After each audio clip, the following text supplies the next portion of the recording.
Occasion ఏదైనా location ఎక్కడైనా తెలుగువారి వేడుక అంటే ఆలివ్ మిఠాయి ఉండాల్సిందే. ప్రస్తుతం మనతో పాటు లైవ్ కాల్ అందుబాటులో ఉన్నారు జేడి లక్ష్మీనారాయణ గారు, జై భారత్ పార్టీ వ్యవస్థాపక అధ్యక్షులు, అలాగే మాజీ సిబిఐ జేడి కూడా. పైగా ఆయన ఇంతకుముందు యాంటీ టెర్రరిస్ట్ స్క్వాడ్ కి పనిచేస్తున్నారు. ఆయనతో మాట్లాడదాం. ఆపరేషన్ సింధూర్ పై ఆయన ఏం చెప్తారో ఒక్కసారి చూద్దాం. సార్ నమస్తే అండి. నమస్తే నిరుపమ గారు. సార్, మొత్తానికి యుద్ధం మొదలైంది అని అనుకోవచ్చా? ఎందుకంటే ఆపరేషన్ సింధూర్ తోటి ఎక్కడెక్కడైతే పాకిస్తాన్ ఉగ్రవాదులు ఉన్నారో వాళ్ళందరినీ తుడిచిపెట్టేయాలి అని చెప్పేసి భారత ప్రభుత్వం నిర్ణయం తీసుకున్నట్లు కనిపిస్తా ఉంది. రాత్రి 1:05 నుంచి 1:30 వరకు కూడా కాల్పులు జరిగాయి అని చెప్పి మన ఆర్మీ అధికారులే ఇప్పుడు ప్రెస్లో మాట్లాడారు. సో దీన్ని ఎలా చూడాలి సార్? అసలు ఆపరేషన్ సింధూర్ ఎక్కడి వరకు వెళ్ళబోతోందని అనుకుంటున్నారు సార్ మీరు? ఆపరేషన్ సింధూర్ ని ప్లాన్ చేసి విజయవంతంగా ఎగ్జిక్యూట్ చేసిన మన భారతదేశ రక్షణ దళాలకు, వారిని మార్గదర్శనం చేస్తూ వారి వెంట ఉన్న ప్రధానమంత్రి గారు, తర్వాత రక్షణ మంత్రి గారు, హోంమంత్రి గారు, తర్వాత national security adviser Ajit Doval గారు, మిగతా వారందరికీ కూడా మొట్టమొదటిసారిగా మనం అభినందనలు తెలియజేయాలి. ఎందుకంటే ఏప్రిల్ 22వ తర్వాత 2వ రోజున పహల్గావ్లో జరిగిన సంఘటన తర్వాత అనేక చర్చలు మనం రోజు టీవీ మాధ్యమాల్లో చూస్తూనే ఉన్నాం. యుద్ధం రాబోతోంది, ఆ తర్వాత ఇక పాకిస్తాన్ ఉండదు, ఇలా రకరకాల చర్చలు జరిగాయి. కానీ స్పష్టంగా ప్రధానమంత్రి గారు పహల్గావ్లో జరిగిన సంఘటనలలో ఎవరైతే భాగస్వాములయ్యారో వారిని, వారి మద్దతుదారుల్ని, వారి కుట్రలో భాగస్వాములయ్యే వారిని భారతదేశం వదలదు, భూభాగంలో ఎక్కడున్నా కూడా వాళ్ళ మీద చర్యలు తీసుకుంటామని వారు చెబితే, మన అమిత్ షా గారు వచ్చేసి మిట్టి మే మిలా దేంగే అన్నారు ఆయన. తర్వాత రక్షణ మంత్రి గారు మూతోడికే జవాబు దేంగే అన్నారు. కాబట్టి ఈ విధంగా భారతదేశం యొక్క నిర్ణయం అన్నది చాలా స్పష్టంగా మనకు వెళ్ళింది. ఎప్పుడు కూడా భారతదేశం ఉగ్రవాదానికి వ్యతిరేకంగా పనిచేస్తుంది. దేశంలో ఉన్న నాగరికులు కానీ వారి మీద కాదు, ఉగ్రవాదం మీద భారతదేశం ఎప్పుడు కూడా ఉక్కుపాదం మోపాలన్న కాంక్షతో ఉంటుంది. కాబట్టి ఈ మధ్య రోజుల్లో అనేక రంగాలు, అంటే మనం జనరల్ గా ముప్పేట దాడి అంటే మీరు చూసుకుంటే దౌత్యపరంగా మనం అనేక చర్యలు తీసుకున్నాం.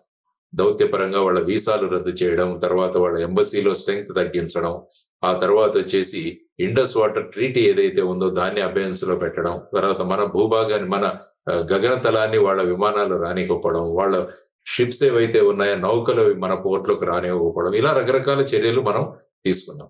ఆ తరువాత దౌత్యపరంగా ఈ చర్యలు తీసుకుంటూ అంతర్జాతీయ స్థాయిలో పాకిస్తాన్ని మళ్ళా ఒకసారి ఎక్స్పోజ్ చేశాం. అంటే ఈ పెహల్గావ్ దాడి వెనకాల, ఈ ఉగ్రవాదుల వెనకాల పాకిస్తాన్ ఐఎస్ఐ మరియు పాకిస్తాన్ దేశం కూడా ఉందని అన్ని దేశాలను మనం చెప్పడం వల్ల సుమారుగా 153 దేశాలు భారతదేశానికి మద్దతుగా పలికి. ఆ తర్వాత యునైటెడ్ నేషన్ సెక్యూరిటీ కౌన్సిల్లో నిన్న జరిగిన మీటింగులో పాకిస్తాన్ ని మళ్ళా ఏకాకి చేసి వాళ్ళను తూర్పారబట్టారు నిన్న మీరు చూస్తే. ఆ తర్వాత పాకిస్తాన్ పార్లమెంట్ లోనే వాళ్ళ ఎంపీలే మాట్లాడారు, మనం ఎక్కడ యుద్ధం చేస్తాం, మీ ఎంపీలే రాలేదు ఇక్కడికి, మన దగ్గర డబ్బులు ఎక్కడ ఉన్నాయి, ఈ విధంగా మాట్లాడారు. సో ఇదంతా కూడా సైకలాజికల్ వార్ఫేర్ అన్నమాట. ఆ తర్వాత వాణిజ్య పరంగా కూడా అనేక చర్యలు, తర్వాత అంతర్జాతీయ సంస్థల నుంచి వాళ్ళకి నిధులు రాకుండా ప్రయత్నాలు కూడా మనం చేస్తున్నాం. జయశంకర్ గారు ముఖ్యంగా మనం ఇక్కడ మాట్లాడుకోవాలి. తర్వాత నిర్మలా సీతారామన్ గారు కూడా ఏషియన్ డెవలప్మెంట్ బ్యాంకుతో వాళ్ళతో మాట్లాడడం, తర్వాత FATF అనే సంఘటన ఏదైతే ఉంటుందో ఫైనాన్షియల్ టాస్క్ ఫోర్స్ అన్నది, వాటిని కూడా ఫైనాన్షియల్ యాక్షన్ టాస్క్ ఫోర్స్, అంటే ఏ దేశం అయితే ఉగ్రవాదాన్ని ప్రోత్సహిస్తుందో, మనీ లాండరింగ్ ను ప్రోత్సహిస్తుందో అటువంటి దేశాలకు బయటి దేశాల నుంచి, బయటి సంస్థల నుంచి నిధులు రాకుండా వీరు చేస్తుంటారు. దాన్ని గ్రే లిస్ట్ అంటాము, తర్వాత వచ్చేసి రెడ్ లిస్ట్ అంటాం. కాబట్టి పాకిస్తాన్ ఇప్పుడు గ్రే లిస్ట్ లో తీసుకురావాలన్న ప్రతిపాదన జరుగుతుంది. కాబట్టి ఈ విధంగా వాళ్ళని ఆర్థికంగా, ఆ తర్వాత మనం అందరం మిలిటరీ ఏం చేస్తుందంటే, ఈ రోజు ఉదయం మీరు అన్నట్టు ఉదయం 1:05 వారు వెళ్ళి ఈ విధంగా 9 స్థావరాలు, ఇంతకు ముందు బాలాకోట్ అన్న ప్రాంతానికి మాత్రమే పరిమితమై ఉన్నాం. కాబట్టి ఈసారి పాక్ ఆక్యుపైడ్ కాశ్మీర్, దాంతో పాటు పాకిస్తాన్ భూభాగంలో కూడా ఈసారి వెళ్ళాం. సుమారుగా 5 పాక్ ఆక్యుపైడ్ జమ్మూ అండ్ కాశ్మీర్ లో, తర్వాత 4 అంతర్జాతీయ బార్డర్ దాటుకొని కూడా మనం వెళ్ళాం. సుమారుగా 100 కిలోమీటర్లు కూడా లోపలికి వెళ్ళి ఈసారి యాక్షన్ తీసుకోవడం జరిగింది. అందులో అనేక మంది ఉగ్రవాదులు ప్రాణాలు కోల్పోయారని, తర్వాత ఇప్పుడు జరిగిన బ్రీఫింగ్ లో ఆ విజువల్స్ కూడా ఇచ్చారు. ఎందుకంటే పాకిస్తాన్ ప్రతిసారి అంటుంది మాకేం జరగలేదు, ఊరికే భారతదేశం కల్లబుల్లి కబుర్లు చెప్తుంది. దానికోసం విజువల్ ఎవిడెన్స్ కూడా ఈరోజు అక్కడ ఇవ్వడం జరిగింది. వీటిని కరెక్ట్ గా ఐడెంటిఫై చేయడం, తర్వాత ఇవి ఉగ్రవాద సంస్థలు అన్నవి గుర్తించి వాళ్ళ ఇన్ఫ్రాస్ట్రక్చర్, వాళ్ళ బిల్డింగ్స్ అని తెలుసుకొని స్పష్టంగా చెప్పారు. మన దాంట్లో మేము ఎక్కడా కూడా మిలిటరీ ఇన్స్టలేషన్స్ గాని, ప్రజలకు సంబంధించినవి గాని వాటి మీద మేము దాడులు జరపలేదు. కాబట్టి ఇదంతా మనం చూసుకుంటుంటే ఏం తెలుస్తుందంటే భారతదేశం ఈ 22వ తారీఖు నుంచి ఈ విధంగా క్యాలిక్యులేషన్స్ చేసి అజిత్ డోవల్ గారి నేతృత్వంలో, సిడిఎస్ గారి నేతృత్వంలో ఇవన్నీ కూడా ప్లాన్ చేసి ప్రధానమంత్రి గారి ఆమోదంతో ఈ చర్యలు తీసుకోవడం అన్నది భారతదేశం ఎప్పుడు కూడా ఉగ్రవాదానికి వ్యతిరేకిస్తుంది అన్నది సుస్పష్టమైన మెసేజ్ చెప్పాం. ఇది ఫేజ్ 1 మాత్రమే అన్నది కూడా చెప్పాం. అంటే చాలా మంది అనుకోవచ్చు ఇది అయిపోయింది ఇంకేం ఉండదు. కాబట్టి ఇది ఫేజ్ 1 మాత్రమే. ఆ తరువాత ఇది కొనసాగాలి యాక్చువల్ గా. అంటే కేవలం మిలిటరీ దాడులు మాత్రమే కాదు, మనం ఏ విధంగా అంతర్జాతీయంగా దీని మీద ప్రెషర్ సృష్టించాలో అది మరిచిపోకుండా దీన్ని ముందుకు తీసుకువెళ్ళగలిగితే ఏంటంటే పాకిస్తాన్ లోని ఉగ్రవాదాన్ని మనం బయటికి తీయొచ్చు అన్నది ప్రధానంగా భారతదేశం ముందుకు తీసుకువెళ్లాలన్నది మనం కోరుకోవాలి. సార్ యాక్చువల్లీ ఈ రోజు మాక్ డ్రిల్ పెట్టున్నారు మొత్తం దేశవ్యాప్తంగా పలు ప్రాంతాల్లో, మనకు కూడా హైదరాబాద్ లో ఒక 4 ప్లేసెస్ లో పెట్టున్నారు. దాన్ని కూడా ఆపేసినటువంటి పరిస్థితి. అంటే ఆపరేషన్ సింధూర్ ని కంటిన్యూ చేస్తారు అనే ఒక మెసేజ్ ని ఇస్తున్నట్ట సార్, లేకపోతే దీన్ని ఇంకా తీవ్రతరం చేయబోతున్నారనా? అసలు ఏ రకమైన మెసేజ్ ఇచ్చారు సార్? పెట్టినటువంటి మాక్ డ్రిల్ ఎందుకు ఆపాల్సిన పరిస్థితి వచ్చింది? ముఖ్యంగా ఏంటంటే మాక్ డ్రిల్ అన్నది 1971వ సంవత్సరం నుంచి తర్వాత మళ్ళా మొదటిసారిగా మనం అమలు చేస్తాం. అందువల్ల ఏంటంటే చాలా ప్రిపరేషన్స్ అవ్వాలి. యాక్చువల్ గా మనకు ఏంటంటే ఆల్రెడీ ఒక యాక్షన్ తీసుకున్నాం, ఆపరేషన్ సింధూర్. కాబట్టి పాకిస్తాన్ ఏ విధంగా ప్రతిస్పందిస్తుంది అన్నది కూడా మనం చూడాల్సిన అంశం. కాబట్టి ఇటువంటి సమయంలో మాక్ డ్రిల్స్ అన్న వాటిని పెట్టి మళ్ళా పబ్లిక్ ని పెద్ద ఎత్తున రోడ్ల మీదకి తీసుకురావడం ఇవన్నీ కూడా కాకుండా సోషల్ మీడియా ద్వారా అనేక మెసేజ్లు చేస్తున్నాయి. మనకి ఏమైనా బాంబు దాడులు కానీ ఏమైనా జరిగితే ఏ విధంగా ప్రికాషన్స్ తీసుకోవాలని అక్కడ మన ఢిల్లీ నుంచే కూడా కొన్ని వీడియోస్ కూడా రిలీజ్ చేయడం జరిగింది. అక్కడ ఉన్న వివేక్ శ్రీవాత్సవ్ గారని director general of civil defence, ఆయన మా బ్యాచ్మెంటే. సో తను వీడియోస్ కూడా పెట్టడం జరిగింది ఏ విధంగా చర్యలు తీసుకోవాలి. కాబట్టి ఇప్పుడు ఆల్రెడీ మనం యాక్షన్ లో దిగాం కాబట్టి ప్రతి చర్యలు ఏ విధంగా ఉంటాయి అన్నదాన్ని పబ్లిక్ ను రోడ్డు మీద తెచ్చి మళ్ళా కాలేజెస్ లో, స్కూల్స్ లో తీసుకొచ్చి చేయడం కన్నా కొద్దిగా ఇది చూద్దాం అన్న దాని విధంగా వాటిని తాత్కాలికంగా పోస్ట్పోన్ చేయడం జరిగింది. ఆ తర్వాత ముఖ్యంగా ఇప్పుడు పాకిస్తాన్ ఆపరేషన్ సింధూర్ కి వాళ్ళు ఎల్ఓసిలో, లైన్ ఆఫ్ కంట్రోల్ లో వాళ్ళు ఆర్టిలరీ ఫైరింగ్స్ చేస్తున్నారని మనం వింటున్నాం. కొంతమంది మన పౌరులు మరణించడము, తర్వాత వచ్చేసి గాయపడడం కూడా జరిగిందని చూస్తున్నారు. ఆ తర్వాత ఇప్పుడే జరిగిన బ్రీఫింగ్ లో కూడా వారు ఏం చెప్పారంటే మేము మళ్ళా కూడా బ్రీఫింగ్స్ చేస్తాము అని అన్నారు. అంటే దీంట్లో కూడా మనం అంతర్యం గమనిస్తే అందులో అక్కడ నుంచి వచ్చే రిపోర్ట్స్ ఏవైతే ఉంటాయో, అంటే ఎంత డ్యామేజ్ మనం చేశాం, ఎంతమందిని అక్కడ మట్టుబెట్టాం, ఆ తర్వాత పాకిస్తాన్ ఏం చర్యలు ఆలోచిస్తుంది, ఇవన్నీ కూడా చెప్పి భారతదేశ పౌరులు ఏ విధంగా సతర్కంగా ఉండాలని చెప్పి కూడా చెప్పే అవకాశం. కాబట్టి పాకిస్తాన్ ఈ చర్యలతో ఆల్మోస్ట్ డిమోరలైజ్ అయిపోయింది. వాళ్ళేదో మాట్లాడుతున్నారు, ఎందుకంటే మాట్లాడాలి, మేకపోతే గాంభీర్యాన్ని ప్రదర్శించాల్సిన అవసరం ఉంది వాళ్ళ మీద. కాబట్టి మేము కూడా సరి అయిన టైంలో, కరెక్ట్ టైంలో మేము కూడా చర్యలు తీసుకుంటామని వాళ్ళు చెబుతున్నారు. కానీ ఇప్పుడు మొత్తం అంతర్జాతీయంగా ఈ రోజు చూస్తే యునైటెడ్ స్టేట్స్ భారతదేశాన్ని సమర్థించింది, ఇజ్రాయెల్ భారతదేశాన్ని సమర్థించింది, మిగతా అన్ని దేశాలు కూడా భారతదేశానికి సెల్ఫ్ డిఫెన్స్ ఉంది, కానీ దీన్ని ఇంకా ఎస్కలేట్ చేయనివ్వకండి అని ఒక రిక్వెస్ట్ కూడా ప్రపంచ దేశాలు మనల్ని చేస్తుంది. సో ఈ విధమైన పరిస్థితులలో ఇప్పుడంతా కూడా పాకిస్తాన్ ఏ విధంగా రిప్లై ఇస్తుందన్న దాని మీద భారతదేశం యొక్క చర్యలు ఉండబోతున్నాయి. తర్వాత ఇంకా స్పెసిఫిక్ ఇన్ఫర్మేషన్లు ఏవైనా చేయాల్సిన ఉంటే వాటి మీద కూడా ఈ ఆపరేషన్ సింధూర్ అన్నది ఫేజ్ 2 కూడా అవ్వచ్చు. ఇది వెంటనే ప్రొలాంగ్డ్ గా జరగాలి. అంటే ముఖ్యంగా మిలిటరీ పరంగా కాకపోవచ్చు కానీ దౌత్య పరంగాను, వాణిజ్య పరంగాను ఆ ప్రెషర్ అన్నది మనం కొనసాగిస్తూ పాకిస్తాన్ వాళ్లే స్వయంగా వాళ్ళ దగ్గర ఉన్న టెర్రరిస్ట్ బేసుల్ని వాళ్లే కూలగొట్టే విధంగా మనం భారతదేశాన్ని వాళ్ళ కాళ్ళ దగ్గరికి తీసుకురావాలి అన్నది భారతదేశం ఆలోచించే విధానం అని నేను అనుకుంటాను. ఆ విధమైన పరిస్థితి కూడా వస్తుంది త్వరలో, నది నా అంచనా. సార్ కొంతమంది అనవసరంగా భయపెట్టిస్తున్నారో లేకపోతే మరి ఏం చెప్పదలుచుకున్నారో తెలియదు కానీ ఒక 2-3 వారాల పాటు చాలా ప్రాబ్లం అయిపోతుంది, ప్రత్యక్ష యుద్ధం వచ్చేస్తుంది, మిలిటరీ మొత్తం దిగిపోయి ఏదేదో జరిగిపోతుంది, ఇక్కడ బాంబులు పడిపోతాయి, హైదరాబాద్లో కూడా బాంబులు పడిపోతాయి, ఏకంగా హుస్సేన్ సాగర్లో కూడా బాంబులు పడిపోతాయి అని రకరకాలైనటువంటి కామెంట్లు చేస్తూ 2-3 వారాలకు సరిపడా నిత్యావసరాలన్నీ దగ్గర పెట్టుకోండి, ప్రజలు బయటకు రావడానికి కూడా ఇబ్బంది పడతారు, ఇట్లాంటి కామెంట్స్ చేస్తా ఉన్నారు. అది ఎంతవరకు నిజం సార్? ఎప్పుడు కూడా ప్రభుత్వం నుంచి వచ్చే సూచనలు ఏవైతే ఉంటాయో వాటిని మనం ఫాలో అవ్వాలి. ఎందుకంటే ఈ సోషల్ మీడియాలో ప్రతి ఒక్కరూ వాళ్ళు విపరీతమైన జ్ఞానంతో చెప్తుంటారు. ఈవెన్ కోవిడ్ కాలంలో కూడా ఇలాగే ఉండేది. కరెక్ట్ ఈవెన్ కోవిడ్ సమయంలో నా వాయిస్ పెట్టి కూడా ఒక ఆడియో చేశారు. అవును. అంటే ఆ విధంగా కొంతమంది ఉంటారు ఈ విధంగా వాళ్ళ ప్రభావాన్ని చూపించడానికని. కాబట్టి ప్రభుత్వం ఏదైతే మెసేజెస్ పెడుతుందో, ప్రభుత్వం ఏదైతే ఆథెంటిక్ వీడియోస్ ఏదైనా పెడుతుందో, ఆథెంటిక్ గా ప్రభుత్వం ఏదైతే సూచనలు ఇస్తుందో వాటిని ఫాలో చేయాల్సిన అవసరం.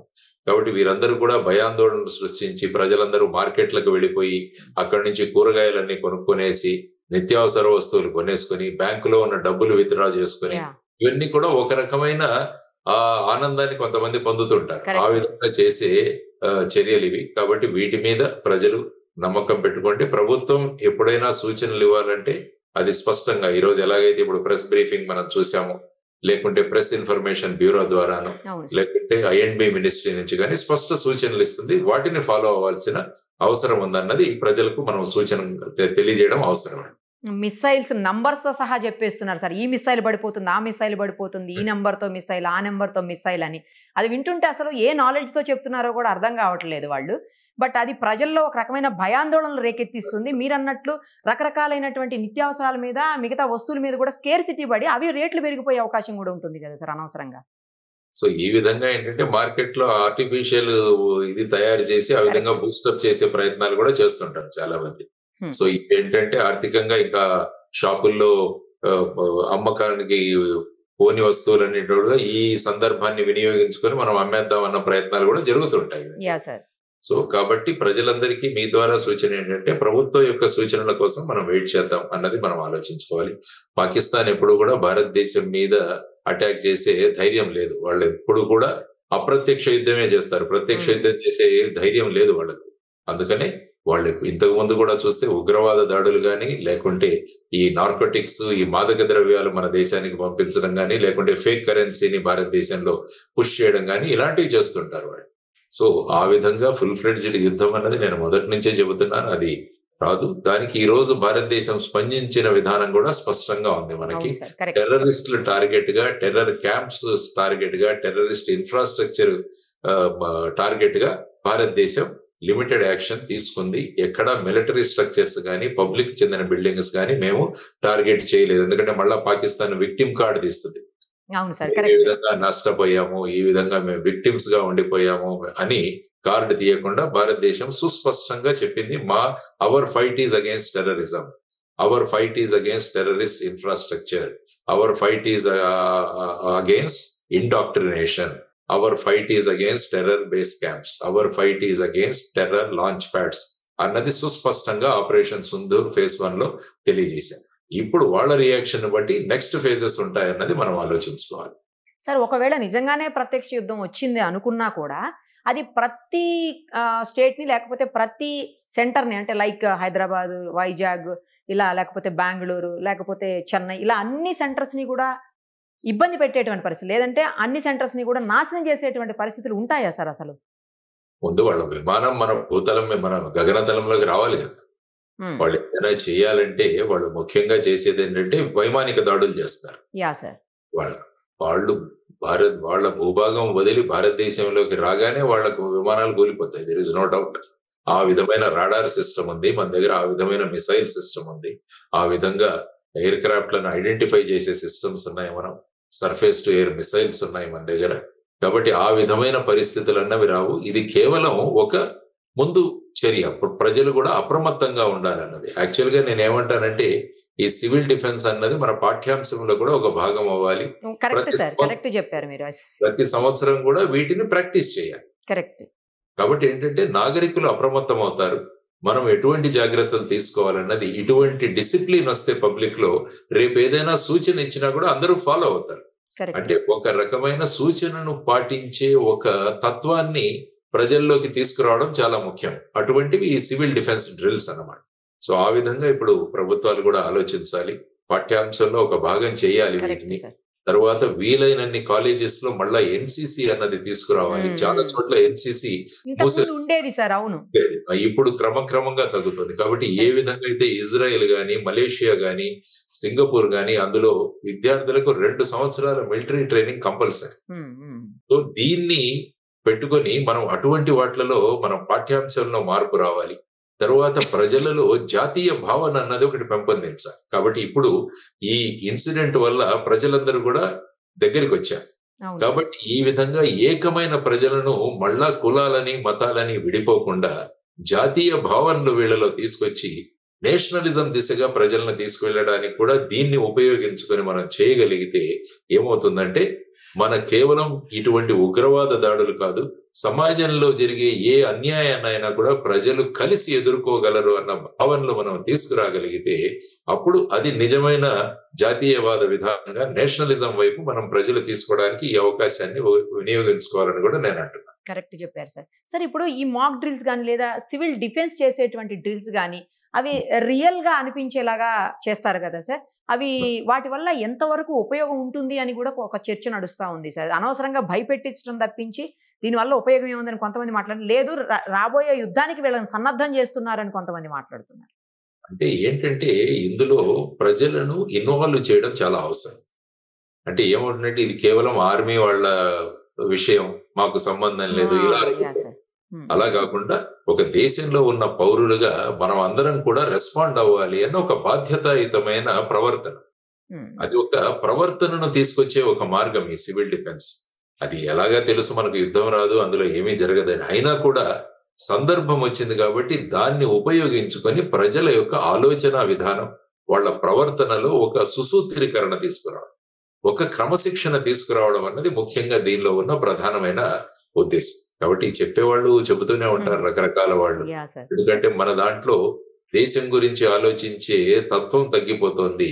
మనం ఎప్పుడు కూడా మన ఇల్లు మనది ఆలోచిస్తున్నాం. కాబట్టి ఇప్పుడు దేశం గురించి ఆలోచించాల్సిన పరిస్థితి వచ్చింది. కాబట్టి కనీసం ఎప్పుడైనా కూడా మన గోడలను బద్దలు కొట్టుకొని మనం దేశం యొక్క అభివృద్ధి, దేశం పట్ల మన అభిమానము, వీటి దిశగా మనం అందరం కూడా ముందుకు వెళదామన్నది అందరూ ఆలోచించాల్సిన అంశం. కాబట్టి ఈ అతి తెలివితేటలు ఉన్న కొంతమంది ఈ విధంగా ప్రతిదాన్ని విమర్శించే వాళ్ళు ఉంటారు. సో వాళ్ళు వాళ్ళ ప్రవర్తనను తగ్గించుకొని, ప్రభుత్వం కూడా స్పష్టంగా చెప్పింది ఇటువంటి వీడియోలు, ఇటువంటి వాట్సాప్లు, ఇటువంటి సోషల్ మీడియాలో పెట్టే వాళ్ళ మీద చర్యలు తీసుకుంటామని కూడా స్పష్టంగా చేశారు. కాబట్టి అటువంటి అతి ఉత్సాహపరులను కూడా మనం నియంత్రించాలి అన్నది మనం ఆలోచించాలి. సార్ ఇప్పుడు ఈ ఆపరేషన్ సింధూర్ తోటి పిఓకే ఏదైతే ఉందో పాక్ ఆక్యుపైడ్ కాశ్మీర్ ని మనం ఇంకా కంప్లీట్ గా మన అధీనంలోకి తెచ్చుకునే, అంటే ఇది కంటిన్యూ చేస్తే మన అధీనంలోకి తెచ్చుకునే అవకాశం అనుకోవచ్చా సార్? అంటే ఏంటంటే అది తెచ్చుకోవచ్చు, కానీ మళ్ళా ఏంటంటే పాకిస్తాన్ ఒక విక్టిమ్ కార్డు ప్రయోగిస్తుంది. ఓకే. మనం యాక్చువల్ గా 1947-48లో జరిగిన ఆ యుద్ధం అప్పుడు మనమే ఈ విషయాన్ని యునైటెడ్ నేషన్స్ దగ్గరికి తీసుకెళ్ళాం. ఓకే. మనమే ఈ భూభాగాన్ని మన ఆర్మీ వాళ్ళు ఇప్పుడు ప్రస్తుతం ఉన్న పాక్ ఆక్యుపైడ్ కాశ్మీర్ వరకు ఈవెన్ శ్రీనగర్ నుంచి వెనక్కి తోశారు వాళ్ళందరికీ. తర్వాత ఈ పిఓకే ప్రస్తుతం ఉన్న పరిస్థితులు ఏమైందో అప్పుడు యుఎన్ కి తీసుకెళ్లడం జరిగింది మనం ఈ విషయాన్ని. కాబట్టి యుఎన్ అన్నది అప్పుడు మధ్యవర్తి చేసుకుంటూ ఇప్పుడు ఏ భాగం అయితే పాకిస్తాన్ లో ఉందో అక్కడ ఎల్ఓసి చేశారు. లేకుంటే మనకి ఇంటర్నేషనల్ బార్డర్ ఉండేది. రాడ్క్లిఫ్ లైన్ అని పార్టీషన్ కు ముందు ఒక ఇంజనీరు భారత పాకిస్తాన్ మధ్య ఆ బార్డర్ ని గీశాడు. దాన్ని రాడ్క్లిఫ్ లైన్ అంటాం. ఎలాగైతే భారతదేశం చైనా మధ్య ఉన్న లైన్ మెక్మోహన్ లైన్ అంటాము, అదే విధంగా దీన్ని రాడ్క్లిఫ్ లైన్ అంటే ఇక్కడ, తర్వాత ఈస్ట్ పాకిస్తాన్, ఈ రెండింటికి కూడా గీతలు గీయడం జరిగింది. ఇప్పుడు ఏమైందంటే ఆ 1947-48లో పాకిస్తాన్ వాళ్ళు ఇటు రావడం వల్ల ఆ ఇంటర్నేషనల్ బార్డర్ తర్వాత పాకిస్తాన్ కొంత భూభాగంలో ఎల్ఓసి అంటున్నాం దాన్ని, లైన్ ఆఫ్ కంట్రోల్. సో ఇప్పుడు ఆ విధమైన పరిస్థితిలో ఉంది. కాబట్టి ఇప్పుడు భారతదేశం పాకిస్తాన్ పిఓకేని మళ్ళా తీసుకురావాలి ఖచ్చితంగా. ఆ తర్వాత మీరు చూసుకుంటే జమ్మూ అండ్ కాశ్మీర్ అసెంబ్లీలో కూడా ఒక 10 సీట్లు పిఓకే వాళ్ళ కోసం పెట్టడం జరిగింది. అవును సార్, కరెక్ట్. అంటే దాని ద్వారా భారతదేశం యొక్క ఉద్దేశం ఏంటంటే ఇది మా భూభాగం. ఎందుకంటే మనం భారతదేశం పటం వేసినా కూడా ఫుల్ జమ్మూ కాశ్మీర్ ఉంటుంది మనది, ఎందుకంటే ఆల్రెడీ మనది అది. సో దాన్ని ఆ విధంగా భావిస్తున్న సందర్భంలో ఇప్పుడు ఆ యునైటెడ్ నేషన్స్ యొక్క మధ్యస్థిత్వంలో ఈ విధమైన పరిస్థితులలో తర్వాత ఏంటంటే ఆ ప్రాంతంలో ఉన్న ప్రజలు కూడా మనతో ఉండాలి అన్న భావనలు వాళ్ళలో తీసుకురావాలి. లేకుంటే ఏమవుతుందంటే వాళ్ళు భారతదేశం విరోధంగా ఉంటే వాళ్ళతోనే మన వనరులన్నీ కూడా అక్కడ డైవర్ట్ చేయాల్సి వస్తుంది.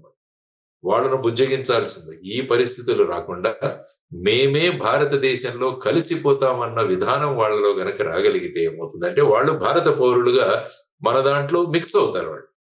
లేకుంటే ప్రతిసారి వాళ్ళు వేరు విధంగా ఆలోచించడము, అక్కడ మళ్ళా ఉగ్రవాద చర్యలు ఏర్పడడం, మన ఆర్మీ అంతా కూడా అక్కడ డిప్లాయ్ చేయడం, ఇవన్నీ కూడా మనకు అడిషనల్. సుమారుగా 53 లక్షల మంది ఉన్నారు వాళ్ళకి.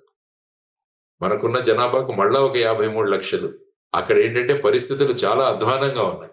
వాళ్లకు మళ్ళా ఉద్యోగాలు, వాళ్లకు మళ్ళా ఈ మన పథకాలు ఇవన్నీ అమలు చేసే కన్నా అక్కడి ప్రజల సంసిద్ధత, మేము ఇంకా భారతదేశంతోనే ఉంటామని వాళ్లలో మార్పు తీసుకొచ్చి అప్పుడు యునైటెడ్ నేషన్స్ వాళ్ళ మధ్యస్థంతో మనం కలుపుకోగలిగితే ఏమవుతుందంటే ఆ కలయిక అన్నది సినర్జీతో కలుస్తుంది. లేకుంటే వ్యతిరేకంగా కలుపుకుంటూ ఉంటే ప్రతిసారి మనకు సమస్యలే ఉంటాయి. కాబట్టి ఆ విధంగా ప్రస్తుతం ఉన్న దాంట్లో ఆ విధమైన చర్యలు తీసుకుంటూ ముందుకు వెళతారన్నది నేను అనుకుంటాను. అప్పుడు ఆ విధంగా ఉండబోవచ్చు అని నేను అంటాను. సార్, ఈ రాబోయే సమీప దూరంలో ఎలాంటి సిచ్యుయేషన్స్ మన ఇద్దరి మధ్యన, అంటే పాక్కి మన ఇండియా మధ్యన నెలకొనబోతున్నాయని మీరు అనుకుంటున్నారు సార్? పాకిస్తాన్ భారతదేశం మధ్య ఇక పాకిస్తాన్ సరెండర్ అయిపోవాలి. పాకిస్తాన్ సరెండర్ అయిపోయి మా భూభాగంలో ఉన్న టెర్రరిజాన్ని మేము మట్టు పెడతామన్న దీనికి ప్రపంచ దేశాలన్నీ కలిసి పాకిస్తాన్ ని తీసుకురావాలి. ఆ విధంగా తర్వాత ఒక ఇంటర్నేషనల్ మానిటర్డ్ ఒక గ్రూప్ అన్నది ఏర్పడి వాళ్ళు నిజంగా చర్యలు తీసుకుంటున్నారా లేదా అన్నది కూడా మానిటర్ చేయాలి. లేకుంటే వాళ్ళు ఏం చెప్తారు, మేము అందరినీ మట్టు పెట్టామంటారు. కుదరదు. ఎలాగైతే మనం ప్రపంచ దేశాల్లో ఉన్న ఒక ఫోర్స్ ని గనక మనం అక్కడికి తీసుకురాగలిగితే వాళ్ళ సూపర్విజన్ లో ఈ టెర్రర్ క్యాంపులు కానీ వీటన్నిటి మీద చర్యలు జరిగి ఎప్పుడైతే ఆ ఇంటర్నేషనల్ బాడీ సర్టిఫికేట్ ఇస్తుందో ఇక పాకిస్తాన్ లో ఈ విధమైన టెర్రరిజం లేదు, క్యాంప్స్ లేవని, అప్పుడు అది మనం నమ్మాలి. లేకంటే ఏంటంటే అక్కడ రక్త బీజుడు లాగా దాని నుంచి పుడుతూనే ఉంటారు. ఎన్నిసార్లు చేసినా కూడా వాళ్ళు పుడుతూనే ఉంటారు. కాబట్టి ఈ టెర్రరిస్టుల పుట్టుక అన్నది మనం టోటల్ గా ఎలిమినేట్ చేయగలిగితే, అది అందరి యొక్క కోఆపరేషన్ తో గనక చేయగలిగితే అప్పుడు ఏమవుతుందంటే పాకిస్తాన్ మీద ప్రెషర్ ఉంటుంది. ఆ దిశగా భారతదేశం దీన్ని ముందుకు కొనసాగించాలి అన్నది మనం అంతా కూడా కోరుకుంటాం. సార్, లేటెస్ట్ గా అమెరికా అధ్యక్షుడు ట్రంప్ చేసినటువంటి కొన్ని వ్యాఖ్యలు కూడా దుమారం లేపుతున్నాయి సార్. 2 దేశాలు సంయమనం పాటించాలి, యుద్ధానికి పోవద్దు అని చెబుతూ 2 స్ట్రాంగ్ కంట్రీస్ రోడ్డు మీదకి వచ్చి కొట్టుకోవటం కరెక్ట్ కాదు అనమాట. ఎవరు స్ట్రాంగ్ కంట్రీ ఇక్కడ? ఎందుకు పాకిస్తాన్ స్ట్రాంగ్ కంట్రీ ఈ రకంగా అయింది అని చెప్పేసి చాలా మంది దానికి నిరసన వ్యక్తం చేస్తున్నటువంటి పరిస్థితి. సార్, ఆయన ఎందుకు అలా మాట్లాడారంటే ఆయన ఉద్దేశం ఏం చెప్పదలుచుకున్నాడు ఆయన అందులో? ఎందుకంటే పాకిస్తాన్ అన్నది అమెరికాతో చాలా రోజులు దగ్గరగా ఉండేది. ముఖ్యంగా ఆఫ్ఘనిస్తాన్ లో వాళ్ళు అక్కడ ప్రభుత్వాన్ని కూలదోయడానికి కమ్యూనిస్టు ప్రభుత్వాన్ని, అప్పుడు తాలిబాన్ అనే ఒక సంస్థను స్థాపించి పాకిస్తాన్ మద్దతుతో వాళ్ళందరినీ తయారు చేసి అక్కడ పంపించారు. తర్వాత ఈ తాలిబానే ఏకుకు మేకై కూర్చో, ఈ తాలిబాన్ వాళ్లే వెళ్లి మళ్ళా 2001 లో వాళ్ళ ట్విన్ టవర్స్ ని వాటిని అటాక్ చేయడంలో వీళ్ళందరూ ఉన్నారు. సో వాళ్లను మళ్ళా మట్టు పెట్టడానికి మళ్ళా పాకిస్తాన్ నే ఉపయోగించుకుంది అమెరికా. సో వాళ్లను ఆ విధంగా తయారు చేసిన వాళ్ళు మళ్ళా, ఎందుకంటే ఆ సమయంలో పాకిస్తాన్ యుఎస్ ఫోర్సెస్ వచ్చి ఆఫ్ఘనిస్తాన్ లో ఉన్నాయి తాలిబాన్ కు వ్యతిరేకంగా. సో అప్పుడు మళ్ళా ఏమైంది, ఫైనల్ గా ఇక వీళ్లతో వద్దని చెప్పేసి విత్డ్రా చేసుకున్నారు. కాబట్టి అమెరికన్ ఫోర్సెస్ ఆఫ్ఘనిస్తాన్ లో ఉన్న సమయంలో పాకిస్తాన్ వాళ్ళ మద్దతు ఉండింది వాళ్ళకి. కానీ క్రమక్రమంగా 2021 తర్వాత అది దూరం అయిపోయింది. జో బైడెన్ వచ్చిన తర్వాత వాళ్ళని విత్డ్రా చేసేసారు.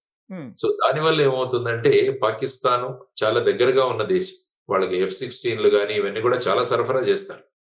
F-16 విమానాలు ఏవైతే యుద్ధ విమానాలు ఉన్నాయో లేటెస్ట్, వాటన్నింటి కూడా పాకిస్తాన్ కి ఇచ్చి ఉన్నారు. సో అటువంటి పరిస్థితుల్లో పాకిస్తాన్ యొక్క అనుబంధాన్ని, వారితో ఉన్న అనుబంధాన్ని వాళ్ళంత త్వరగా తీసేయారు. అందుకనే 2 దేశాల గురించి, ఇరు దేశాలు మాకు మిత్రులే అని కూడా ట్రంప్ గారు మాట్లాడారు. ఇప్పుడు 2 దేశాల దగ్గర అణ్వస్త్రాలు ఉన్నాయి కాబట్టి మీరు సంయమనం పాటించండి అని కూడా వారు చెబుతున్నారు. జనరల్ గా ఈ 2 దేశాలు అణ్వస్త్రాలు ఉన్న దేశాలు ఈ విధంగా. తర్వాత ఏంటంటే ముఖ్యంగా భారతదేశం ఒక పెద్ద మార్కెట్ అమెరికా. సో ఆ విధంగా భారతదేశం కూడా ఈ మధ్య కాలంలో అమెరికాకు దగ్గర అవుతుంది. భారతదేశం యొక్క ప్రాముఖ్యతను కూడా అమెరికా తెలిసింది. ఎందుకంటే భారతదేశంలో ఉన్నవారే వాళ్ళ MNCs అందరికి కూడా CEOలుగా ఉంటున్నారు. భారతదేశం మీద చాలా ఆధారపడి ఉంటుంది. తర్వాత అక్కడి ప్రోడక్ట్స్ కూడా ఇక్కడ మార్కెట్ ఎక్కువగా ఉంటుంది. కాబట్టి భారతదేశాన్ని దూరం చేసుకోగలదు. కానీ ప్రపంచ దౌత్యం ఎలా ఉంటుందంటే అటు అమెరికా కావచ్చు, ఇటు చైనా కావచ్చు, ఇటు రష్యా కావచ్చు, వారి వారి ప్రాబల్యం పెంచుకోవడానికి వాళ్ళు ప్రయత్నం చేస్తుంటారు. అందుకనే వాళ్ళు పాకిస్తాన్ కూడా ఒక కార్డుగా పెట్టుకుంటారు. సో డైరెక్ట్ గా మేము వాళ్ళని రిజెక్ట్ చేయం. ఇవంతా కూడా వాళ్ళ ఇంటర్నేషనల్ లెవెల్లో జియో పాలిటిక్స్ లో ఇవన్నీ కూడా ఉపయోగిస్తారు. అందుకనే ఈ విధంగా చెబుతున్నారు వారు. కాబట్టి ఇరు దేశాలు కూడా ఈ ఎస్కలేట్ చేయొద్దు, దీన్ని పరిష్కరించుకోండి అని వారు అంటున్నారు. యునైటెడ్ అరబ్ ఎమిరేట్స్ కూడా అన్నారు, మిగతా దేశాలు కూడా కోరుతున్నాయి. కాబట్టి భారతదేశం ఈ రోజు మిలిటరీ చర్యలు చేసింది. కాబట్టి నెక్స్ట్ మిలిటరీ చర్య ఏదైతే ఉంటుందో అది పాకిస్తాన్ యొక్క రెస్పాన్స్ మీద ఆధారపడి ఉంటుందని మనం చూడాలి. Let us see sir. Thank you sir. Thank you so much. Suman టీవీలో మీ పర్సనల్ అండ్ బిజినెస్ ప్రమోషన్స్ కోసం కింది నెంబర్కి కాంటాక్ట్ చేయండి.